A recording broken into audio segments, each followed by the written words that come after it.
Se você busca em ter seu próprio negócio e empreender no segmento que mais cresce no Brasil e lucrar até R$ 12.000 por mês, você precisa conhecer a Micromarket. Prazer, meu nome é Daniel, sócio fundador da Micro, e a gente é uma franquia de mercados autônomos. Esses mercados que funcionam com condomínios residenciais, empresas, hotéis, shopping e muito mais. A partir de R$ 60.000, você monta a sua unidade, fatura 24 horas por dia, 7 dias por semana, em horários flexíveis, sem a necessidade de ter funcionários. Eu sei que parece ser bom demais para ser verdade, mas só no Brasil já existem mais de 10.000 unidades de mercados autônomos em funcionamento. Na Micromarket, você tem o retorno do seu investimento a partir de 6 meses e uma rentabilidade de 20% a 30% ao mês. É uma grande revolução que vem acontecendo no varejo brasileiro, onde cada vez mais o consumidor busca conveniência, praticidade e segurança no seu dia a dia. Então, se você ficou interessado, entre em contato com o nosso time comercial, que a gente vai te dar todo o suporte e te mostrar como é fácil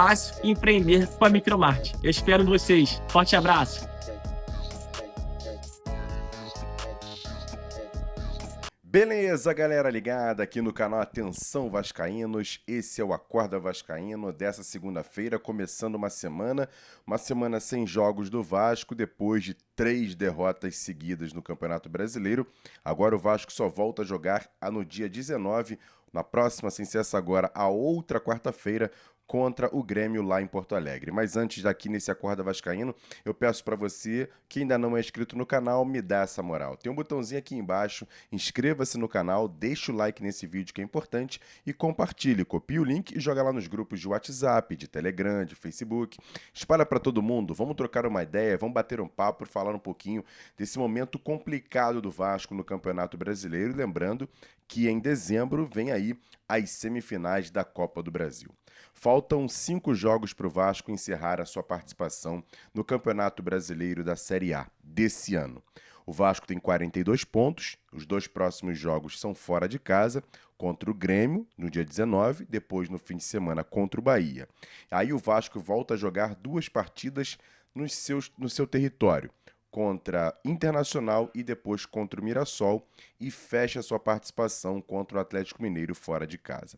O Vasco, como eu disse, tem 42 pontos. Se ainda sonhar com uma G8 no Campeonato Brasileiro, vai ter que vencer fora de casa. Vai ter que buscar pontos fora de casa, o que não conquistou nessas últimas 3 rodadas.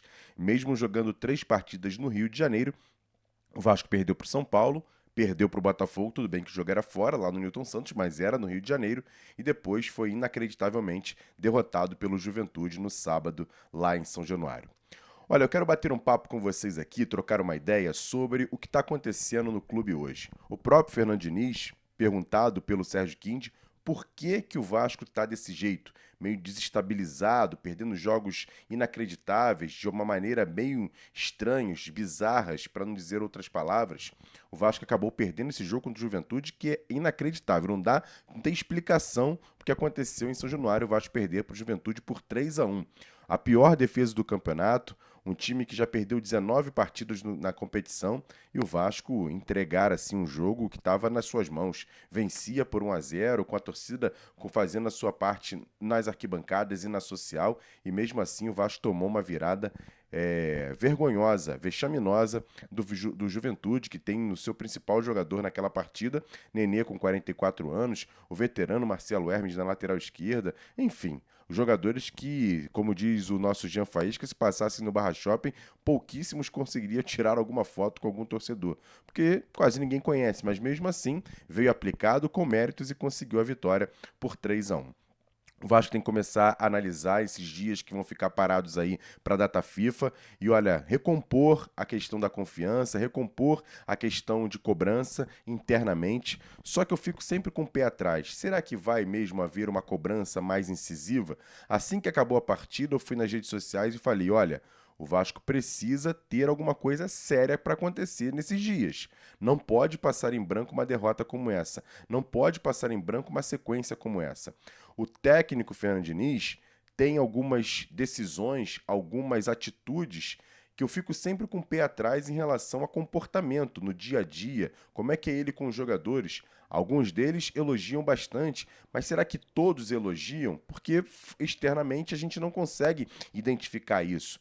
E fica passando, por exemplo, uma questão de desespero. E quando você tem no seu líder um pouco de desespero, a gente olha para o banco de reservas do Vasco, tá o Fernando Diniz com seus dois auxiliares, meio que uma barata voa, meio sem uma liderança, sem uma centralidade, sabe? O líder tem que ter um pouco de mais de racionalidade, enquanto os outros têm o emocional, e ele tem que colocar todo mundo ali no limite. E se você, você é o líder, você tá meio desesperado, esse clima passa para dentro de campo. Porque se você parar para analisar algumas atitudes de alguns jogadores, parece meio desesperado, sabe? Para quê? O Vasco vencia por 1-0, 40 minutos do primeiro tempo, tranquilo ali. Pô, segura um pouquinho, daqui a pouco vai acabar o primeiro tempo, o Vasco vai tomar 2 gols inacreditáveis do Juventude, sem muita explicação, sabe? Gols entregues. O Carlos Cuesta vai na linha de fundo e deixa o rapaz cruzar com o Marcelão sozinho na área. Depois o Léo Jardim vai sair uma bola totalmente inacreditável nos pés do jogador do Juventude que rola pro Nenê e consegue fazer o 2-1. Então, assim, esse desespero para mim de comissão técnica parece que começa a manifestar no seu elenco, nos seus jogadores dentro de campo. E aí, a minha outro questionamento é a questão da liderança em cima dos jogadores, em cima da comissão técnica. O Vasco tem um profissional, que é um profissional que veio de fora, veio da Europa, o Admar Lopes, para ser o executivo de futebol. O torcedor normal, que não consegue entender todas as situações, e isso é tranquilo, você não tem nenhum tipo de obrigatoriedade de entender as funções de cada um, acredita que o executivo de futebol serve apenas para contratar jogador e para demitir jogadores. Não, o executivo de futebol é o líder. Ele faz todo o processo para o time, para o elenco, para a comissão técnica ter sim a sua rotina, os seus jogos, os seus treinamentos. O executivo é que manda no futebol do Vasco. Só que a gente não sabe, por exemplo, como vê um profissional da Europa, um profissional que não está acostumado com o futebol brasileiro, será que ele exerce toda essa liderança que o seu cargo está implícito que o seu cargo também tem que fazer? Não sei, acho que sim. Acho que, por exemplo, é ele que tem que ir fazer a cobrança para o treinador, para a comissão técnica, para todos os jogadores, para o elenco, enfim. É o executivo de futebol. Só que ao mesmo tempo, a gente vê um cara meio low profile. Ele não aparece nem nos momentos bons, nem nos momentos ruins. Fala muito pouco, dá poucas entrevistas. Tudo bem, sem problema nenhum. Pode ser, é um perfil dele, ok. Só que isso a gente fica no questão do incômodo. Será que isso passa também para a comissão técnica e para o elenco?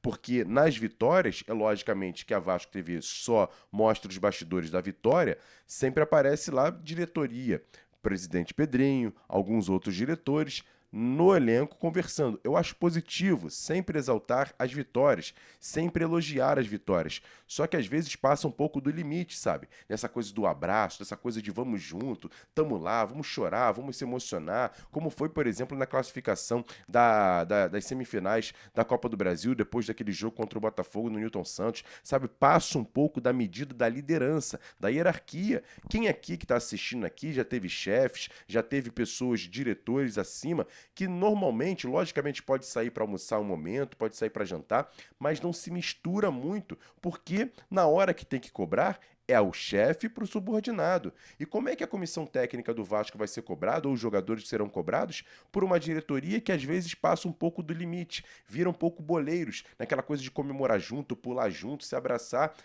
Tem que ter um pouco de zelo para a questão das funções, da hierarquia. Acho que às vezes passa um pouco do ponto, pelo menos nos vídeos que são divulgados. Eu não sei os vídeos quando o Vasco perde ou empata que não são divulgados, mas essa euforia às vezes fora do normal parece que começa a ter uma situação do seguinte: o Vasco vence 4 jogos seguidos. Após a partida, o presidente Pedrinho diz o seguinte: daqui a 2 rodadas vocês vão estar brigando pela Libertadores da América. Será? O Vasco já praticamente ficou um pouco de fora. Fica muito difícil buscar uma vaga no G7. Talvez, se virar G8, ainda tem condições, porque o 8º colocado hoje é o São Paulo com 45, 3 pontos a mais que o Vasco. Matematicamente, dá. E a confiança para buscar isso? Só que agora, as 2 rodadas já se passaram até inclusive 3. O Vasco não está brigando pelo G7. E aí, como é que você, que foi lá no vestiário, dizendo que daqui a 2 partidas vocês estão parabéns, daqui a 2 rodadas vocês estão brigando pela Libertadores da América, eu tenho certeza. Como é que você agora vai lá e cobrar esses jogadores esse tipo de função?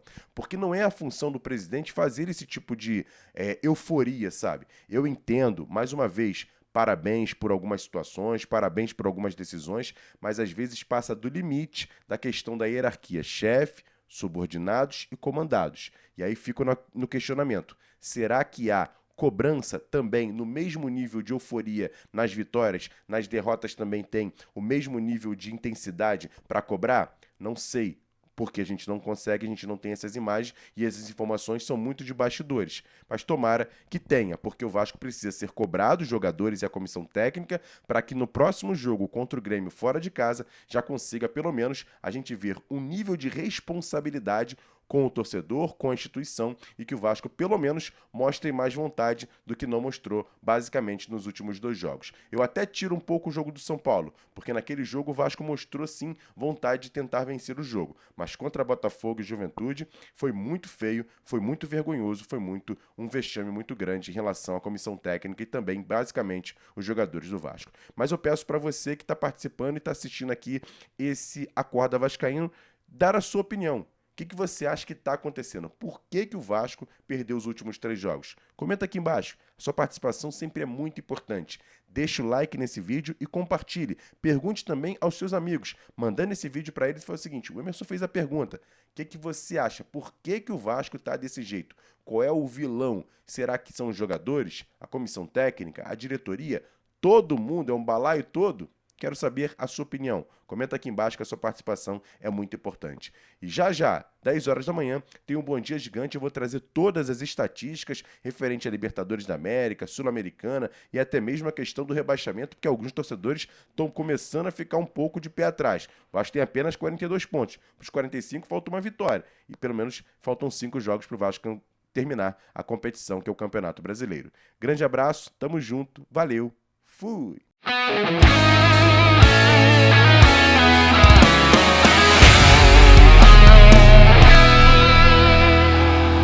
Para Roberto Dinamite, sozinho, atenção, vai enfiar, gol!